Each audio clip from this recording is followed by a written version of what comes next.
বাংলাদেশে রোহিঙ্গা অনুপ্রবেশের ৮ বছর আজ ২০১৭ সালের ২৫শে আগস্ট মিয়ানমার সেনাবাহিনীর হত্যা নির্যাতনের মুখে ৭ লাখের অধিক রোহিঙ্গা সীমান্ত পাড়ি দিয়ে কক্সবাজারের উখিয়া ও টেকনাফের বনভূমিতে আশ্রয় নেয়।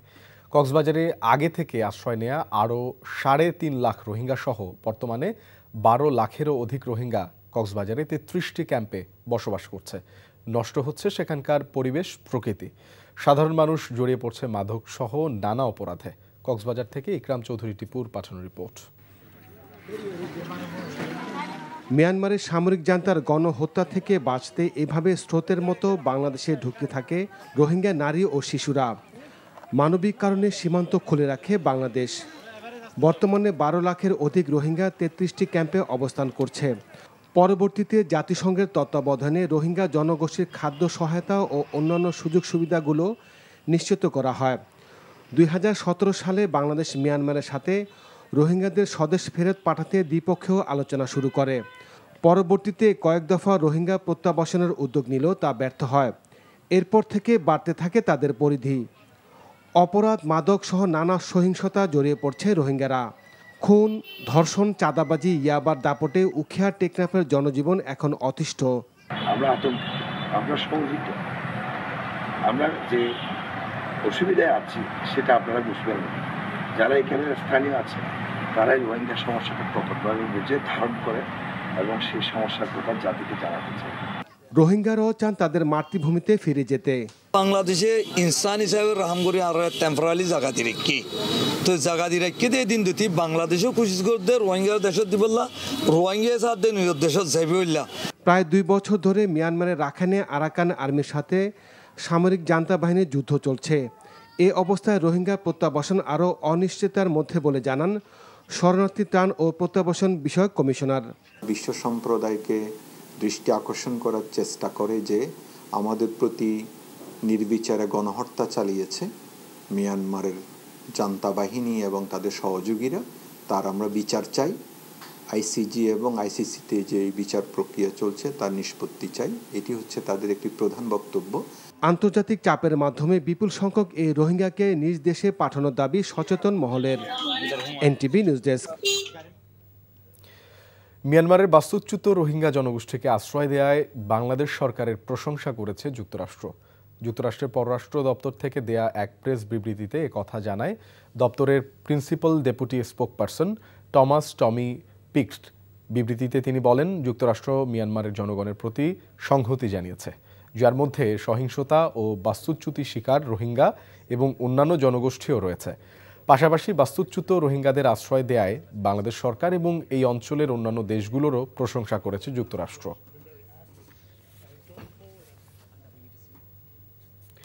জুলাই আন্দোলনে হত্যার ঘটনায় সাবেক প্রধানমন্ত্রী শেখ হাসিনা, আসাদুজ্জামান খান কামাল ও চৌধুরী আবদুল্লাহ আল মামুনের বিরুদ্ধে মানবতাবিরোধী অপরাধের মামলায় ৮ম দিনের মতো সাক্ষ্য গ্রহণ আজ।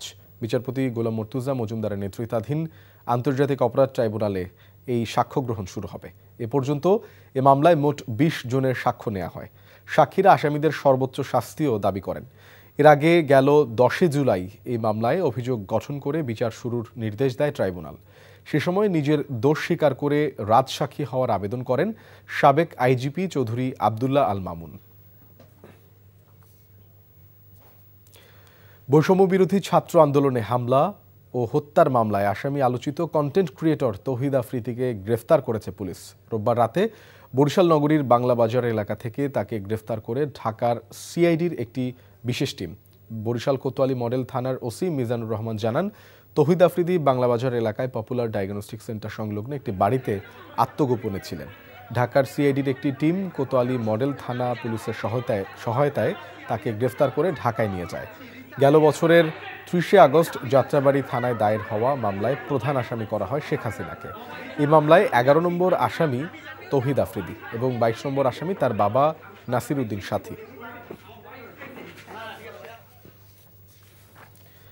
বিশ্বের অন্যতম স্থাপত্য বিস্ময় চীনের মহাপ্রাচীর। কষ্টসাধ্য হলেও ২১,১৯৮ কিলোমিটার দৈর্ঘ্যের প্রাচীরটি দেখতে পৃথিবীর নানা প্রান্তের মানুষ চীনের বেইজিংয়ে ভিড় করেন। ১৫টি প্রদেশ ও ৯৭টি প্রশাসনিক অঞ্চল বেষ্টিত এই স্থাপত্য ইতিহাস নিয়েও মানুষের আগ্রহ উদ্দীপনার কমতি নেই। নিয়ামুল আজিজ সাদিকের রিপোর্ট।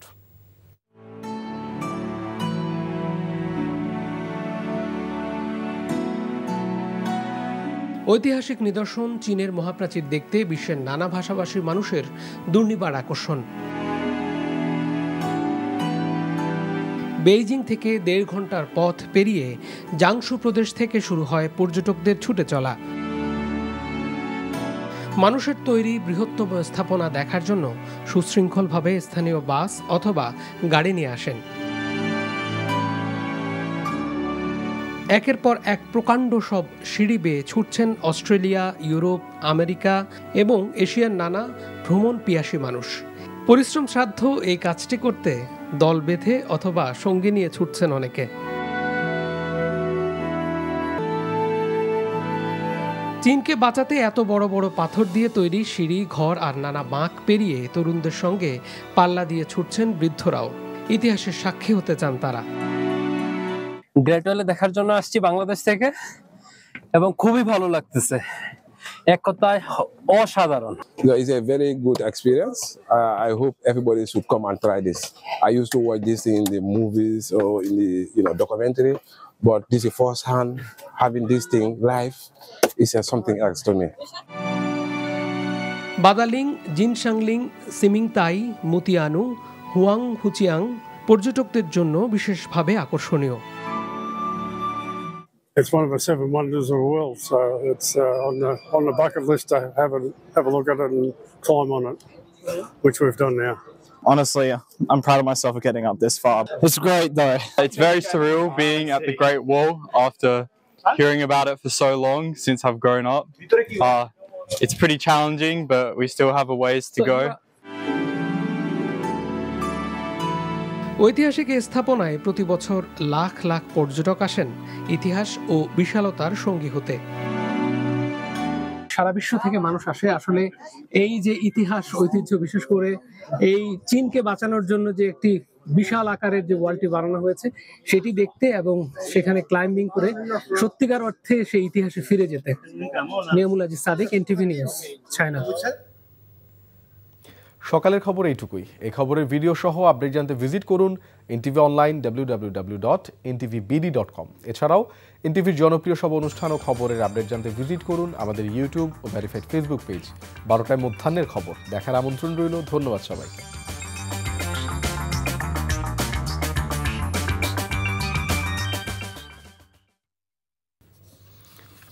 রাজশাহী বিশ্ববিদ্যালয় কেন্দ্রীয় ছাত্র সংসদ রাকসু হল সংসদ ও সিনেট প্রতিনিধি নির্বাচনের মনোনয়নপত্র বিতরণের দ্বিতীয় দিনের মতো চলছে। প্রথম দিন রোববার রাকসু নির্বাচনের জন্য 5 জন এবং বেগম খালেদা জিয়া হল সংসদের জন্য 1 জন মনোনয়নপত্র সংগ্রহ করেছেন। আগামীকাল বিকেল 5টা পর্যন্ত প্রার্থীরা মনোনয়নপত্র সংগ্রহ করতে পারবেন। মনোনয়নপত্র দাখিল করা যাবে আগামী 27 ও 28 আগস্ট। যাচাই বাছাই শেষ করা হবে 31 আগস্ট থেকে 1 সেপ্টেম্বর। প্রার্থীদের প্রাথমিক তালিকা প্রকাশিত হবে 2 সেপ্টেম্বর। 3 সেপ্টেম্বর মনোনয়নপত্র প্রত্যাহার আর তালিকা প্রকাশ করা হবে 4 সেপ্টেম্বর। আগামী 15 সেপ্টেম্বর ভোট গ্রহণ অনুষ্ঠিত হবে। জাহাঙ্গীরনগর বিশ্ববিদ্যালয় কেন্দ্রীয় শিক্ষার্থী সংসদ জাকসু ও হল সংসদ নির্বাচন মনোনয়নপত্র যাচাই বাছাইয়ের কাজ চলছে। বিকেলে খসড়া প্রার্থী তালিকা প্রকাশ করবে নির্বাচন কমিশন। এরপর প্রার্থিতা প্রত্যাহারের পর আগামী 28 আগস্ট নির্বাচনের জন্য চূড়ান্ত প্রার্থী তালিকা প্রকাশ করা হবে। এদিকে ছাত্র শিবির ও বাংলাদেশ গণতান্ত্রিক ছাত্র সংসদ প্যানেল ঘোষণা করলেও এখনও ছাত্রদল ও বাম সংগঠনগুলো প্যানেল ঘোষণা করতে পারেনি।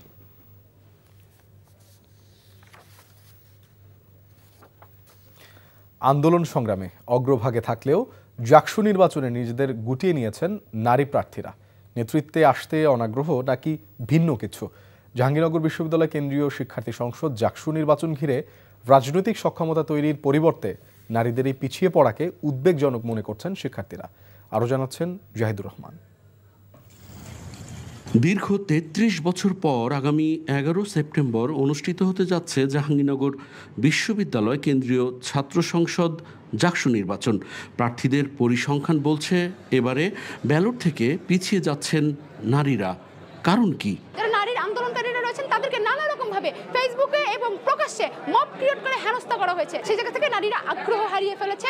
ক্যাম্পাস গঠনের যে দায়িত্ব, তারা সেই দায়িত্ব নিতে চাচ্ছে না। জনসাধারণের ভেতর নারীদের ব্যাপারে যেই সহমর্মিতা, এটা যদি আমরা অনেক বেশি দেখতে পারতাম তাহলে হয়তো নারীরা উৎসাহের সঙ্গে আসতো। নারীদের জমা দেওয়া 57টি মনোনয়নপত্রের মধ্যে 43টি সংরক্ষিত আসনের। সহ সভাপতি পদে কোনো নারী প্রার্থী নেই, আর সাধারণ সম্পাদক পদে প্রতিদ্বন্দ্বিতা করছেন মাত্র 2 জন নারী। এতে বিনা প্রতিদ্বন্দ্বিতায় নির্বাচিত হবার সংখ্যা যেমন রয়েছে, তেমনি চূড়ান্ত প্রার্থী তালিকা প্রকাশের পর আরও কমে যেতে পারে নারী প্রার্থীর সংখ্যাও। পুরুষতান্ত্রিক সমাজ কাঠামোর কারণে কিন্তু সবসময় নারীরা সমাজের মূল ধারা থেকে কিন্তু পিছিয়ে পড়ছে। আমরা এই বিষয়টি নিয়ে শঙ্কা প্রকাশ করছি যে হয়তো মেয়েদের জন্য এই রাজনীতি একটা হয়তো লেভেল প্লেইং ফিল্ড সেটা তৈরি করা হয়নি। ক্ষমতায়নের প্রশ্নে এবার নারীদের জন্য নতুন পদ সৃষ্টি করা হলেও ছেলেদের 11টি হলে যেখানে জমা পড়েছে 289টি মনোনয়নপত্র, সেখানে মেয়েদের 10টি হল থেকে জমা পড়ে মাত্র 128টি। আমাদের জাকসুতে নারীদের জন্য কয়েকটি পদ স্পেসিফিক করে রাখা হয়েছে। কিছু কিছু পদে হয়তো মনোনয়নপত্র জমা পড়েনি। আমরা অনেক বছর পরে প্র্যাকটিস করছি, তো ভবিষ্যতে আরও এই সংখ্যাগুলো অনেক বৃদ্ধি পাবে। জাকসু নির্বাচনে 11,919 জন ভোটারের প্রায় অর্ধেকই নারী। ডাকসু নির্বাচনে ভিপি পদে 5 নারী প্রার্থীর বিপরীতে জাকসুতে এই পদে কোনো প্রার্থী খুঁজে না পাওয়াটা নেতৃত্ব বাছাই ও রাজনীতিতে নারীর অংশগ্রহণের বিষয়ে জন্ম দিয়েছে নানা প্রশ্নের। Zahidur Rahman, NTV news, Savar, Dhaka. বিএনপির স্থায়ী কমিটির সদস্য ডক্টর মঈন খান বলেছেন, আগামী ফেব্রুয়ারিতে নির্বাচনের জন্য দেশের মানুষ উন্মুখ হয়ে আছে। জাতীয়তাবাদী মুক্তিযোদ্ধা দলের প্রতিষ্ঠাবার্ষিকী উপলক্ষে শহীদ রাষ্ট্রপতি জিয়াউর রহমানের মাজারে শ্রদ্ধা নিবেদন শেষে কথা বলেন তিনি। দেশের মানুষ বিগত 17 বছর ভোট দিতে পারেনি, কাজেই বাংলাদেশের মানুষ উন্মুখ হয়ে আছে, তারা ভোট দেবে। 2009 সালে যাদের বয়স 18 বছর ছিল না, আজকে তাদের বয়স কত হিসাব করে দেখুন, তারা 35 পার হয়ে গেছে। তারা ভোট দিতে পারেনি। তারা বাংলাদেশের একটি সুষ্ঠু নিরপেক্ষ নির্বাচনে ভোট দিতে চায়। ইনশাআল্লাহ আগামী ফেব্রুয়ারিতে তাদের সেই ইচ্ছা পূরণ হবে। এই ছিল মধ্যাহ্নের খবরে। এই খবরে ভিডিও সহ আপডেট জানতে ভিজিট করুন এনটিভি অনলাইন www.ntvbd.com। এছাড়াও এনটিভির জনপ্রিয় সব অনুষ্ঠান ও খবরের আপডেট জানতে ভিজিট করুন আমাদের ইউটিউব ও ভেরিফাইড ফেসবুক পেজ। 2টায় দুপুরের খবর দেখার আমন্ত্রণ রইল। ধন্যবাদ সবাইকে।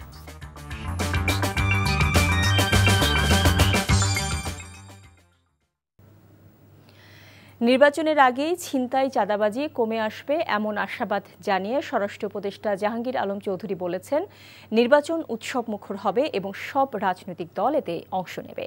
দুপুরে সচিবালয়ে আইন শৃঙ্খলা সংক্রান্ত কোর কমিটির বৈঠক শেষে তিনি এসব কথা বলেন। একই সঙ্গে তিনি জানান, লুট হওয়া অস্ত্র উদ্ধারে সহায়তা করলে পুরস্কার দেবে স্বরাষ্ট্র মন্ত্রণালয়। পুরস্কার হিসেবে শর্ট গান ও পিস্তল উদ্ধারে 50,000 টাকা, চাইনিজ রাইফেলে 1 লাখ, SMG 1.5 লাখ টাকা, LMG 5 লাখ টাকা, প্রতিটি গুলি উদ্ধারে 500 টাকা দেওয়ার ঘোষণা দেন উপদেষ্টা। নির্বাচনের আগেই বেশিরভাগ অস্ত্র উদ্ধার হবে এমন আশাবাদ জানিয়ে তিনি বলেন, অস্ত্র উদ্ধারে সহায়তাকারীদের পরিচয় গোপন রাখা হবে। পুলিশ বাহিনীতে নিয়োগে দুর্নীতি বন্ধ করতে সব ধরনের ব্যবস্থা নেওয়া হয়েছে বলেও তিনি জানান।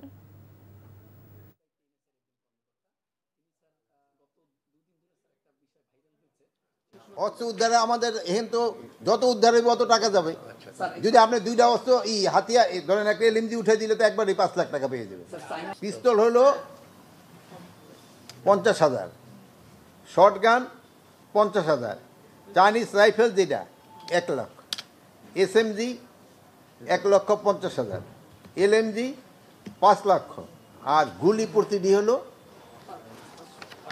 500। আর এই তথ্যগুলি আপনারা যদি জানান, এগুলি কিন্তু গোপন রাখা হবে যেন কেউ না জানতে পারে। যাচাই বাছাই শেষে আগামীকাল থেকে আনুষ্ঠানিকভাবে শুরু হচ্ছে ডাকসু নির্বাচনের প্রচার প্রচারণা। এরই মধ্যে প্রার্থীরা শিক্ষার্থীদের সাথে শুভেচ্ছা বিনিময় করছেন। এ বিষয়ে আরও জানতে যাচ্ছি ঢাকা বিশ্ববিদ্যালয় ক্যাম্পাস এলাকায়। সেখানে আছেন আমাদের স্টাফ করেসপন্ডেন্ট নূর হোসেন। নূর, ডাকসু নির্বাচনে প্রচার প্রচারণার আর নতুন কি খবর আপনার কাছে আছে আমাদের জানাবেন। শাওন, ঢাকা বিশ্ববিদ্যালয়ের কেন্দ্রীয় ছাত্র সংসদ ডাকসু নির্বাচন উপলক্ষে আনুষ্ঠানিক যে প্রচারণা, অর্থাৎ ভোট পাওয়ার যে বিষয়টি, সেটি আগামীকাল থেকে শুরু হবে এবং একই সঙ্গে আগামীকালই চূড়ান্ত প্রার্থী তালিকা যেটি ভিপি থেকে শুরু করে ডাকসুর 28টি পদ এবং 18টি হল সংসদের যে প্রার্থীরা রয়েছেন তাদের চূড়ান্ত তালিকা প্রকাশ করা হবে এবং চূড়ান্ত তালিকায় যাদের নাম আসবে, যাদের প্রার্থিতা টিকবে, তারাই বিশ্ববিদ্যালয়ের শিক্ষার্থীদের কাছে তাদের ভোট চাইতে পারবেন, ক্যাম্পেইন করতে পারবেন। এখন বিশ্ববিদ্যালয়ের বিভিন্ন স্থানে যারা প্রার্থী হয়েছেন তারা যাচ্ছেন, শিক্ষার্থীদের সঙ্গে কুশল বিনিময় করছেন এবং শিক্ষার্থীদের যে অভিযোগগুলো রয়েছে বিভিন্ন ফ্যাকাল্টির, বিভিন্ন ক্যান্টিনে, বিভিন্ন হলে, ওই অভিযোগগুলো প্রার্থীরা শুনছেন এবং তারা আমাদেরকে যদি বলছেন যে তারা এই অভিযোগগুলোর আলোকে তাদের যে নির্বাচনী ইশতেহার সেটি প্রণয়ন করবেন। আজকে সকালে ঢাকা বিশ্ববিদ্যালয়ের যে কার্জন হল এলাকা, বিজ্ঞান বিভাগের শিক্ষার্থীদের পরীক্ষা এবং ক্লাস যেখানে হয় সেখানে গিয়েছিলেন। ঢাকা বিশ্ববিদ্যালয়ের ছাত্র শিবিরের যেই প্যানেলটি রয়েছে সেই প্যানেলের যারা সদস্য রয়েছেন ভিপি থেকে শুরু করে সবাই,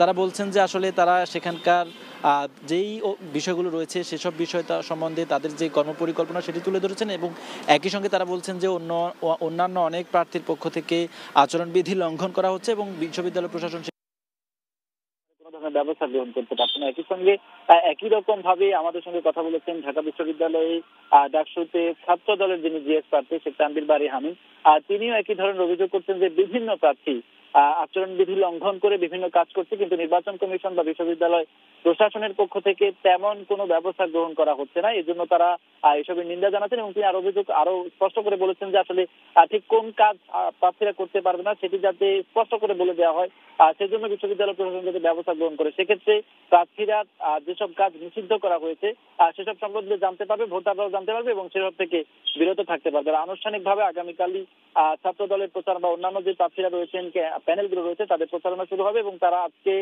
তাদের প্যানেলগুলোর সঙ্গে সদস্যদের সঙ্গে বিস্তারিত বিষয়গুলো নিয়ে বৈঠক করবেন। জানছিলাম ডাকসু নির্বাচনের প্রচারণার খবর। নরসিংদীতে ডেঙ্গুর প্রকোপ বৃদ্ধি পাওয়ায় হাসপাতালে বেড়েছে রোগীর চাপ, ফলে চিকিৎসা দিতে হিমশিম খাচ্ছেন ডাক্তাররা। চিকিৎসকরা বলছেন প্রতিনিয়ত ডেঙ্গুর ধরন পাল্টাচ্ছে। নরসিংদী থেকে বিশ্বজিৎ সাহার পাঠানো রিপোর্ট। প্রতিদিনই বাড়ছে ডেঙ্গু আক্রান্ত রোগীর সংখ্যা।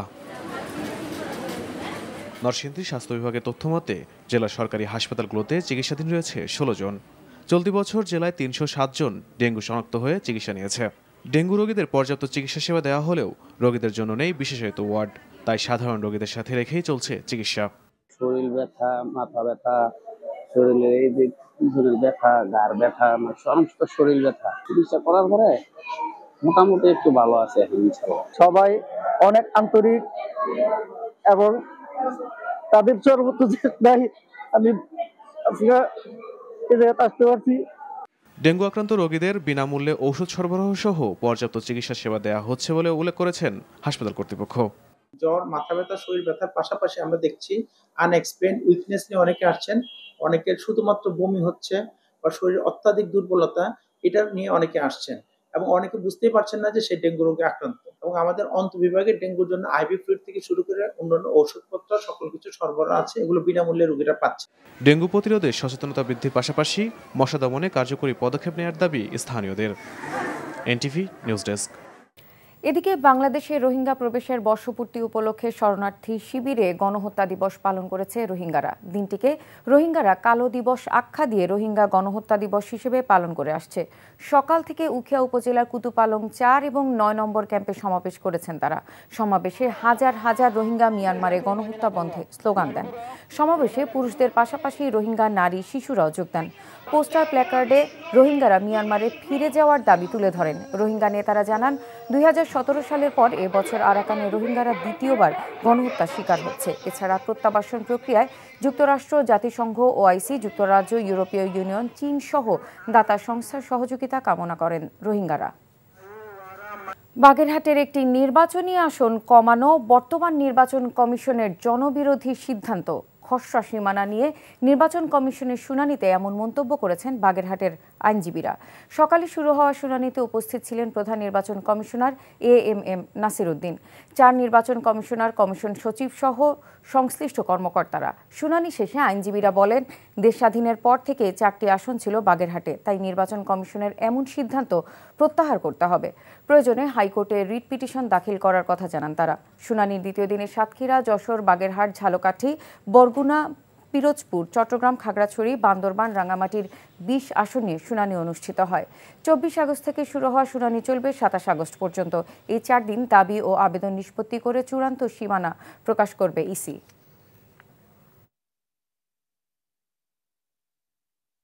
বাগেরহাটে 4টি আসন ছিল দেশ স্বাধীন হওয়ার পর। হঠাৎ করে চলমান ইসি আমাদের বলেছেন 4টি আসন থাকবে না, একটা বাদ। আমরা বলেছি এই বাদটা বাগেরহাটবাসী মানে না। Clear violation of article 27 because এই কমিশন উইদাউট হ্যাভিং রিজন এই ডিসিশনটা নিয়েছে। গাজীপুরের সাংবাদিক আসাদুজ্জামান তুহিন হত্যায় 8 জনের নাম উল্লেখ করে আদালতে চার্জশিট দিয়েছে পুলিশ। দুপুরে সংবাদ সম্মেলনের মাধ্যমে এসব তথ্য জানান গাজীপুর মেট্রোপলিটন পুলিশের উপপুলিশ কমিশনার রবিউল হাসান। বলেন, গ্রেফতারকৃত 8 জনের বিরুদ্ধে চার্জশিট দিয়ে আদালতে জমা দেওয়া হয়েছে। সাংবাদিক তুহিনের ব্যবহৃত মোবাইল ফোন দুটি বন্ধ থাকায় এখনও উদ্ধার করা সম্ভব হয়নি। গাজীপুরের চান্দনা চৌরাস্তায় গত 7 আগস্ট প্রকাশ্যে সাংবাদিক তুহিনকে কুপিয়ে ও গলা কেটে হত্যা করা হয়। চট্টগ্রামে আইনজীবী সাইফুল ইসলাম আলিফ হত্যা মামলার অভিযোগপত্র গ্রহণ করেছে আদালত। এই মামলায় প্রধান আসামি সুকান্ত সহ 39 জনের বিরুদ্ধে চার্জশিট গ্রহণ করা হয়। সকালে চট্টগ্রাম মেট্রোপলিটন ম্যাজিস্ট্রেট আদালতে চার্জশিট গ্রহণযোগ্যতা শুনানি শেষে এ আদেশ দেওয়া হয়। বাদীপক্ষের নিয়োজিত আইনজীবী আদালতে যুক্তি এবং তদন্তের রিপোর্ট উপস্থাপন করলে ঘটনার সাথে সুকান্ত দত্তের সম্পৃক্ততার প্রমাণ পাওয়া যায়। এছাড়া নতুন করে চিন্ময় দাস সহ আরও 10 জনের সংশ্লিষ্টতা পাওয়ায় তাদের অন্তর্ভুক্ত করে মোট 38 জনের বিরুদ্ধে চার্জশিট দাখিল করা হয়। কম দামে বেশি পেঁয়াজ দেওয়ার আশ্বাসে সুনামগঞ্জ জেলার বিভিন্ন উপজেলার ব্যবসায়ীদের কাছ থেকে প্রায় কোটি টাকা হাতিয়ে নিয়েছে এক প্রতারক চক্র। সকাল থেকে তাদের আর খুঁজে পাওয়া যাচ্ছে না। এ ঘটনায় স্থানীয় ব্যবসায়ীরা ক্ষুব্ধ হয়ে সুনামগঞ্জ সদর উপজেলার রাধানগর পয়েন্টের একটি আড়ত থেকে একজনকে আটক করে পুলিশের কাছে তুলে দেয়। আটককৃত মোহাম্মদ শাহিনুর আলম প্রতিষ্ঠানটির ম্যানেজার। গত 4 মাস ধরে মেসার্স আবদুল্লাহ বাণিজ্যালয় নামের একটি প্রতিষ্ঠান চালু করে প্রতারণার জাল বিস্তার করে চক্রটি। ক্ষুব্ধ ব্যবসায়ীরা অভিযোগ করেন, ব্যবসাটি পরিচালনা করতেন জব্বার, রফিকুল ইসলাম, মাসুদ ও শাহিনুর নামের 5 জন। ফেনী 1 আসনে জাতীয় সংসদ নির্বাচন কার্যক্রম পরিচালনার জন্য ছাগলনাইয়ায় বিএনপি নেতাদের সাথে মতবিনিময় সভা অনুষ্ঠিত হয়েছে। দুপুরে উপজেলা অডিটোরিয়ামে পৌর বিএনপি ও মতবিনিময় সভার আয়োজন করা হয়। এতে প্রধান অতিথি ছিলেন ঢাকা মহানগর দক্ষিণ বিএনপির আহ্বায়ক রফিকুল আলম মজনু। ছাগলনাইয়া উপজেলা বিএনপির আহ্বায়ক নূর আহমেদ মজুমদারের সভাপতিত্বে বিশেষ অতিথি ছিলেন বিএনপির সহ গ্রাম সরকার বিষয়ক সম্পাদক বেলাল আহমেদ, জাতীয় নির্বাহী কমিটির সদস্য জালাল উদ্দিন মজুমদার। নেত্রকোনার কেন্দুয়ায় সদ্য ঘোষিত উপজেলা বিএনপি কমিটিতে ত্যাগী নেতাকর্মীদের নাম না থাকায় স্বজনপ্রীতির অভিযোগ তুলে এবং এর প্রতিবাদে বিক্ষোভ মিছিল ও সমাবেশ করেছে বিক্ষুব্ধ নেতাকর্মীরা। কেন্দুয়া উপজেলা ও পৌর বিএনপির ত্যাগী নির্যাতিতদের ব্যানারে এ কর্মসূচি পালন করা হয়। বিক্ষোভ মিছিলটি কেন্দুয়া পৌর শহরের বাসস্ট্যান্ড থেকে শুরু হয়ে শহরের প্রধান সড়ক প্রদক্ষিণ শেষে উপজেলা পরিষদ চত্বরে গিয়ে সমাবেশ করে। এ সময় বক্তারা বলেন, কমিটিতে ত্যাগীদের জায়গা না দিয়ে একই পরিবারের 20 জনকে নিয়ে পকেট কমিটি করা হয়েছে। গাজীপুরের মহাসড়ক টঙ্গী আব্দুল্লাপুর তুরাগ নদীর বেইলি ব্রিজ নির্মাণের দাবিতে মানববন্ধন কর্মসূচি পালন করেছে এলাকাবাসী। সকালে গাজীপুর ও ফ্লাইওভার ও মহাসড়ক অবরোধ করে বিক্ষোভ করেন স্থানীয় ব্যবসায়ী ও এলাকাবাসীরা। বক্তাদের দাবি, দ্রুত সময়ের মধ্যে তুরাগ নদীর উপর ব্রিজ নির্মাণ করতে হবে। টানা 1 ঘন্টা বিক্ষোভের পর আন্দোলনকারীরা মহাসড়ক থেকে সরে গেলে যানবাহন চলাচল স্বাভাবিক হয়। ভালুকায় ঢাকা ময়মনসিংহ মহাসড়কের মাস্টারবাড়ি বাসস্ট্যান্ডের 2 পাশে অবৈধ স্থাপনা উচ্ছেদ অভিযান পরিচালনা করে সড়ক ও জনপথ বিভাগ নির্বাহী ম্যাজিস্ট্রেট হাসান আবদুল্লাহ আল মাহমুদ ও ইকবাল হোসেনের নেতৃত্বে এ অভিযান পরিচালনা করা হয়। এ সময় তারা বলেন, সড়ক ও জনপথ বিভাগ অবৈধ দখলদারদের স্থাপনা সরিয়ে নেওয়ার জন্য নোটিশ করা হলেও তারা সরিয়ে নেয়নি। ফলে দুপুরে এসব অবৈধ স্থাপনা গুড়িয়ে দেওয়া হয়। গত 5 আগস্টের পর এ নিয়ে দ্বিতীয়বার অবৈধ স্থাপনা উচ্ছেদ করল সড়ক ও জনপথ বিভাগ। বেগম খালেদা জিয়ার জন্মদিন উপলক্ষে কুষ্টিয়া ইসলামী বিশ্ববিদ্যালয়ের ভ্যান চালকদের মাঝে রেনকোট বিতরণ করেছে জিয়া পরিষদ। দুপুরে ক্যাম্পাসে 150 শতাধিক রিকশা ভ্যান চালকদের মাঝে এই রেইনকোট বিতরণ করেন বিশ্ববিদ্যালয়ের উপাচার্য প্রফেসর ডক্টর নকিব মোহাম্মদ নসরুল্লাহ। এ সময় কেন্দ্রীয় জিয়া পরিষদের মহাসচিব সহ ছাত্রদল ও জাতীয়তাবাদী কর্মকর্তা এবং কর্মচারী সমিতির নেতারা উপস্থিত ছিলেন। ইসলামী সুন্নি দলগুলো ঐক্যবদ্ধ থাকার আহ্বান জানিয়েছেন ইসলামী বক্তারা। চট্টগ্রাম নগরীর এলজিডি ভবনে আহলে সুন্নাত আল জামায়াতের সমাবেশে বক্তারা এই আহ্বান জানান। সমাবেশে আহলে সুন্নাত আল জামায়াতের কেন্দ্রীয় মহাসচিব পীরে তরিকত আল্লামা মোহাম্মদ আবুল কাশেম নুরি, চেয়ারম্যান আল্লামা মাইনুদ্দিন আশরাফি সহ বিশিষ্ট আলেমরা অংশ নেন। এবার লুট হওয়া অস্ত্র উদ্ধারে ৫ লাখ টাকা পর্যন্ত আর প্রতিটি গুলি উদ্ধারে ৫০০ টাকা করে পুরস্কার ঘোষণা করলেন স্বরাষ্ট্র উপদেষ্টা জাহাঙ্গীর আলম চৌধুরী। সচিবালয়ে আইন শৃঙ্খলা সংক্রান্ত কোর কমিটির বৈঠক শেষে এই ঘোষণা দেন তিনি। এছাড়া আবু সাইদ হত্যা মামলার আসামি ভারতে গ্রেফতার পুলিশ কর্মকর্তা আরিফুজ্জামানকে দ্রুত ইন্টারপোলের মাধ্যমে দেশে আনার চেষ্টা করা হবে বলেও জানান উপদেষ্টা। রিপোর্ট করছেন রকুনউদ্দিন। গত বছর ৫ আগস্টের আগে ও পরে গণঅভ্যুত্থানের বাস্তবতায় বিভিন্ন থানা থেকে লুট হয় পুলিশের অস্ত্র ও গুলি। অন্তর্বর্তী সরকার গঠনের পর থেকে এসব অস্ত্র ও গুলি উদ্ধারে চেষ্টা করা হচ্ছে। তবে এখনও অন্তত ৭০০ অস্ত্রের হিসেব মেলেনি বলে চলতি মাসেই জানিয়েছিলেন স্বরাষ্ট্র উপদেষ্টা। সোমবার আইন শৃঙ্খলা সংক্রান্ত কোর কমিটির বৈঠক শেষে এসব উদ্ধারে সহায়তা করলে পুরস্কারের ঘোষণা দেন স্বরাষ্ট্র উপদেষ্টা।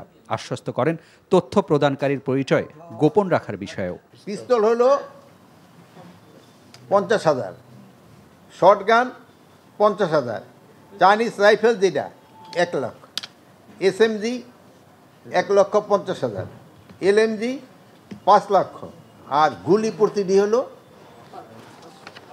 500। এই তথ্যগুলি আপনারা যদি জানান, এগুলি কিন্তু গোপন রাখা হবে যেন কেউ না জানতে পারে। এ সময় তার কাছে সাংবাদিকরা জানতে চান নির্বাচনের আগে এসব অস্ত্র উদ্ধার করা সম্ভব হবে কিনা। আমরা চেষ্টা করব যত, এই জন্য তো বিভিন্ন ধরনের ব্যবস্থা আমরা নিচ্ছি উদ্ধার করার জন্য। এখন আমরা চেষ্টা করব যত সম্ভব উঠাই নিয়ে আসা। আর প্রতিদিন রাজধানী থেকে অফিস করা ও একপাশে সড়ক বন্ধ রেখে যাতায়াত করার বিষয়ে গাজীপুর মহানগর পুলিশ কমিশনারকে শোকজ করার সিদ্ধান্ত হয়েছে বলেও জানান উপদেষ্টা। প্রথম হলো তার নিয়ম মত হলো তার কারণ দর্শানো, ওইটা উনি কারণ দর্শানো ব্যাখ্যাটা তলব করেন। বিভিন্ন বাহিনীতে নিয়োগের চলমান কার্যক্রমে যে কোনো ধরনের দুর্নীতি বন্ধে ব্যবস্থা নেওয়া হয়েছে বলেও জানান তিনি। প্রশ্নের জবাবে বলেন, আবু সাইদ হত্যা মামলার আসামি ভারতে গ্রেপ্তার পুলিশ কর্মকর্তাকে দ্রুত ইন্টারপোলের মাধ্যমে দেশে আনার চেষ্টা করা হবে। এটা তো নর্মাল প্রসেসে আমরা যত তাড়াতাড়ি সম্ভব আনার চেষ্টা করব ইন্টারপোলের মাধ্যমে। রকুনউদ্দিন, এনটিভি নিউজ, ঢাকা। জুলাই আন্দোলনে ঢাকার রামপুরায় শহীদ মারুফের বাবা মোহাম্মদ ইদ্রিস তার সাক্ষ্যে বলেছেন, বিজিবির গুলিতে মারা গেছে তার ছেলে। এই হত্যার জন্য সাবেক প্রধানমন্ত্রী শেখ হাসিনা ও সাবেক স্বরাষ্ট্রমন্ত্রী আসাদুজ্জামান খান সহ সংশ্লিষ্টদের বিচার চেয়েছেন তিনি। আজ শেখ হাসিনা, আসাদুজ্জামান খান কামাল ও চৌধুরী আবদুল্লাহ মামুনের বিরুদ্ধে মানবতা বিরোধী অপরাধের মামলায় আরও সাক্ষ্য দেন জাতীয় চক্ষু বিজ্ঞান ইনস্টিটিউটের পরিচালক ডাক্তার খায়র আহমেদ চৌধুরী এবং ডাক্তার জাকিয়া সুলতানা সহ 5 জন। তামজিদ সুমনের রিপোর্ট। বান্ডেল থাকলে প্রতি সেনমানিতে টাকা বাঁচবে। বিকাশ সেনমানি বান্ডেল কিনে জিতুন প্রতি লেনদেনে। জুলাই আগস্ট অভ্যুত্থানে শহীদ শিক্ষার্থী আবু সাইদ হত্যা, সাভারে 6 শিক্ষার্থীকে হত্যার পর লাশ পুড়িয়ে দেওয়া সহ 6টি অভিযোগের মামলায় আন্তর্জাতিক অপরাধ ট্রাইব্যুনালে শেখ হাসিনা, আসাদুজ্জামান খান কামাল ও চৌধুরী আবদুল্লাহ আল মামুনের বিরুদ্ধে সাক্ষ্য গ্রহণ চলছে। 8ম দিনের সাক্ষীতে প্রথমেই জব্দ তালিকার উপর সাক্ষ্য দেন জাতীয় চক্ষু বিজ্ঞান ইনস্টিটিউটের পরিচালক ডাক্তার খায়র আহমেদ চৌধুরী। চিকিৎসা দিতে গিয়ে 6 ব্যক্তির চোখে 6টি স্প্লিন্টার পাওয়ার কথা তদন্ত কর্মকর্তাকে জানানো হয়েছে বলে আদালতকে জানান তিনি। আর চক্ষু বিজ্ঞান ইনস্টিটিউটের ডাক্তার জাকিয়া সুলতানা তার সাক্ষীতে আহতদের সংখ্যা ও চিকিৎসা সেবার বিষয়গুলো আদালতে তুলে ধরেন। চোখ হারা যে আহত ব্যক্তিরা ছিল, যারা অধিকাংশই পিলেট এবং বুলেট বিদ্ধ ছিল, ওনারা যে পরিসংখ্যানটা দিয়েছেন তাতে দেখা যায় 1000-এরও বেশি গুলিবিদ্ধ ব্যক্তি চক্ষু চিকিৎসার জন্য তাদের কাছে উপস্থিত হয়েছে। এদিন আরও 3 জন সাক্ষী সাক্ষ্য দেন। এর মধ্যে শহীদ মারুফের বাবা মোহাম্মদ ইদ্রিস তার সাক্ষীতে ছেলের মৃত্যুর বর্ণনা তুলে ধরে আদালতের কাছে ক্ষমতাচ্যুত প্রধানমন্ত্রী শেখ হাসিনা সহ অভিযুক্তদের বিচার দাবি করেন। রামপুরা ব্রিজের ওপর থেকে বিজেপি গুলি করে তাকে ঢাকা মেডিকেল কলেজ হাসপাতালে রেফার করা হয়। সেখানে নিয়ে যাওয়ার পথে থামানো হয়, থামিয়ে রাইফেলের বাঁট দিয়ে খুঁচিয়ে ক্ষত স্থানটাতে আঘাত করা হয়, দেখা হয় যে সত্যি ক্ষত হয়েছে কিনা, এবং ওইখানে দেরি না হলে তার অনুমান যে ছেলেটা হয়তো বাঁচত। এখন পর্যন্ত এই মামলায় 24 জনের সাক্ষ্য ও জেরা সম্পন্ন হলো। এদিকে জুলাই আন্দোলনের সময় ফার্মগেটে নাফিজ সহ 3 জনকে হত্যা মামলায় গ্রেফতার সচিন মল্লিককে বৃহস্পতিবার হাজির করার নির্দেশ দিয়েছেন tribunal. Tamjid Suman, NTV news, Dhaka. DUCSU নির্বাচনে প্রার্থী হওয়া 21 জন শিক্ষার্থী তাদের মনোনয়নপত্র প্রত্যাহার করে নিয়েছেন। যাচাই বাছাই শেষে কাল চূড়ান্ত প্রার্থী তালিকা প্রকাশ করা হবে বলে জানিয়েছেন চিফ রিটার্নিং কর্মকর্তা। এরপরই পুরোদমে নির্বাচনী প্রচারণা শুরু করতে পারবেন প্রার্থীরা। এদিকে নিয়ম লঙ্ঘন করে মধ্যরাতে অন্য হলে অবস্থান করায় ক্ষমা চেয়েছেন স্বতন্ত্র ভিপি প্রার্থী উমামা ফাতেমা। নূর হোসেনের রিপোর্ট।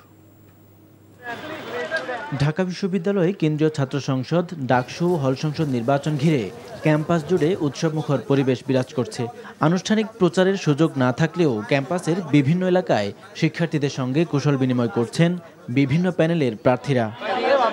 আচরণবিধি লঙ্ঘন, প্রশাসনের নিরপেক্ষতা ও নির্বাচনের পরিবেশ নিয়ে পাল্টাপাল্টি অভিযোগও করছেন প্রার্থীরা। গুপ্ত সংগঠন কিংবা অন্যান্য যে সংগঠনগুলো আছে প্রার্থীদেরকে রাজনৈতিকভাবে মোকাবেলা করতে ব্যর্থ হয়ে তাদের বিরুদ্ধে অপপ্রচার চালানোর সম্ভাবনা আছে, আর সেগুলো সেই গ্রুপগুলো দিয়ে চালাবে যেই গ্রুপগুলোর নাম আমরা বলেছি। সুতরাং যা বলছি প্রত্যেকটা বিষয়ে যদি লেভেল প্লেইং ফিল্ড দিয়ে নির্বাচন সুষ্ঠু করতে চান এইগুলো সম্পর্কে ব্যবস্থা আপনাদেরকে নিতে হবে। আমরা আজকে যারা ঢাকা বিশ্ববিদ্যালয়ে ডাকসু নির্বাচন করছি সবাই জুলাইয়ের সহযোদ্ধা, তো আমরা এই ধরনের আইডিয়াগুলো নিয়ে প্রতিযোগিতা করি। আমাদের ঢাকা বিশ্ববিদ্যালয়কে কীভাবে বিনির্মাণ করতে চাই সেটা নিয়ে আমরা প্রতিযোগিতা করি, কিন্তু আমরা বারবার এই কথাগুলো বলার পর দেখতে পাচ্ছি আমাদের যারা প্রতিপক্ষ আছে, আমাদের যারা বন্ধুপ্রতিম আছে, তারা ক্রমাগত সাইবার বুলিং করছে, ক্রমাগত মিথ্যা প্রপাগান্ডা করছে, ক্রমাগত সে আগের মতো করে বিষাদগার করছে।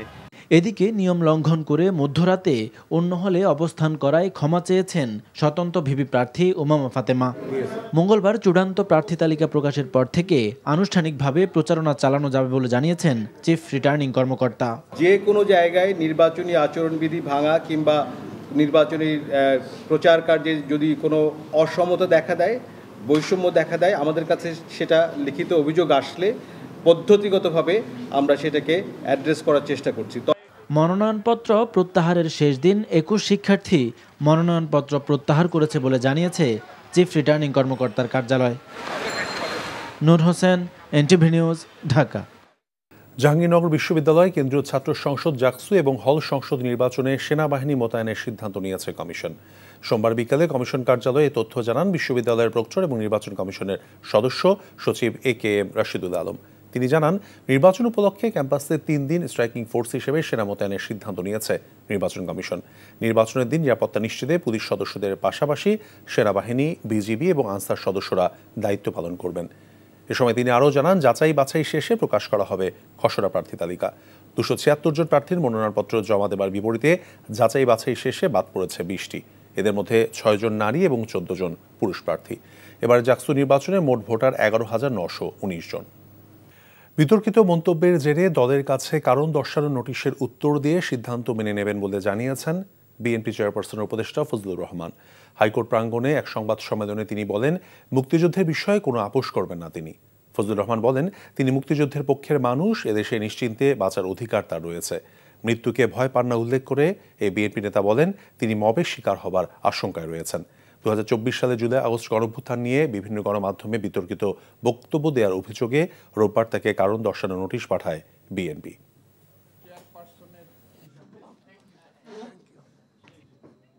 সুপ্রিম কোর্টের সিনিয়র অ্যাডভোকেট, বাংলাদেশের সিনিয়র অ্যাডভোকেট। আমি যে কথা বলছি ছেলেরা যদি মনে করে বা ছাত্ররা যদি মনে করে, এরা যদি মনে করে অন্য দলের লোকেরা আমি জামাত, শিবির, মুক্তিযুদ্ধ বিরোধী লোকজনের বিরুদ্ধে আমি কথা বলছি, আমি বলবো। তারা আমাকে জুতা মারবে না, মিছিল করবে, এটা করুক গিয়া, বা প্রয়োজনে তাদের বিরুদ্ধে যদি আমি কিছু বলে থাকি তারা গিয়ে মামলা করুক আমার বিরুদ্ধে।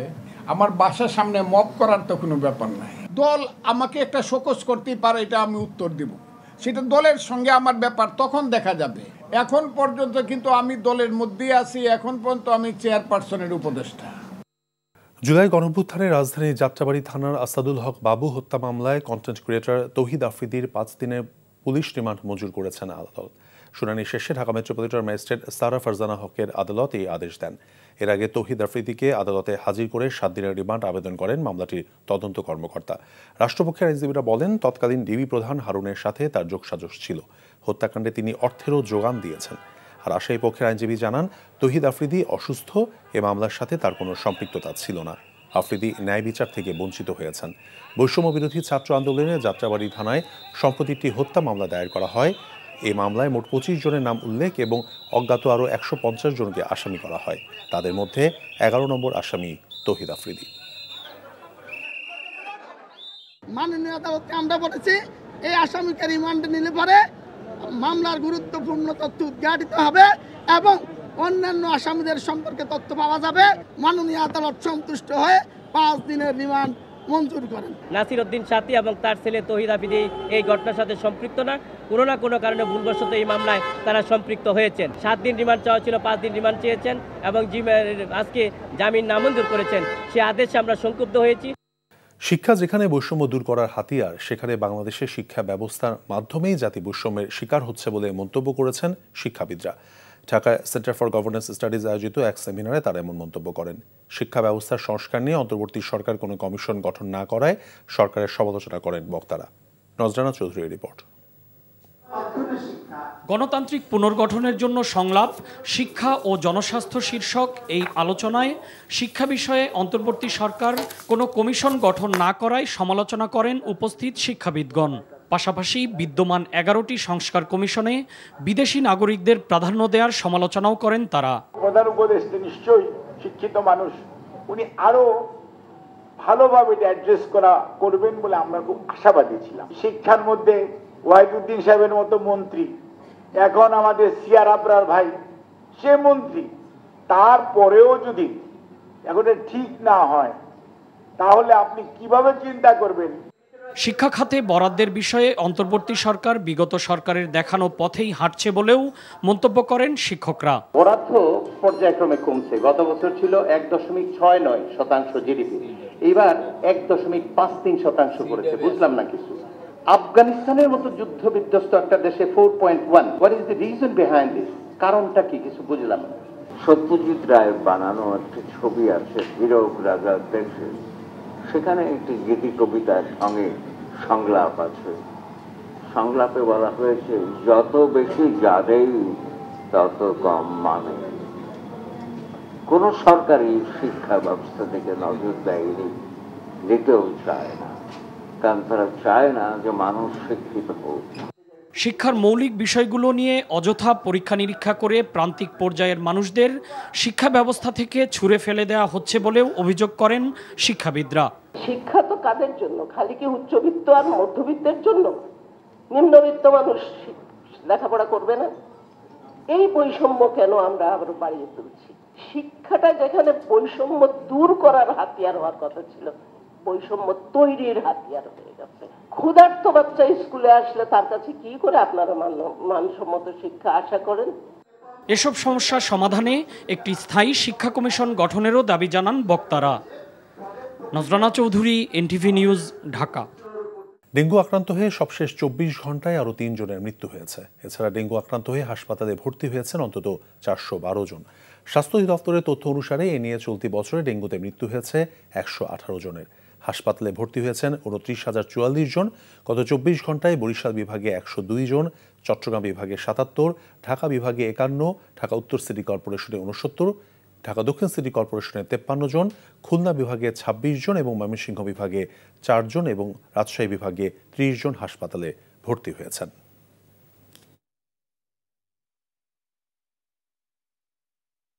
করোনার ধাক্কা, উচ্চ মূল্যস্ফীতি এবং রাজনৈতিক পট পরিবর্তনের পর গত 3 বছরে দেশে দারিদ্রতার হার বেড়েছে প্রায় 10%।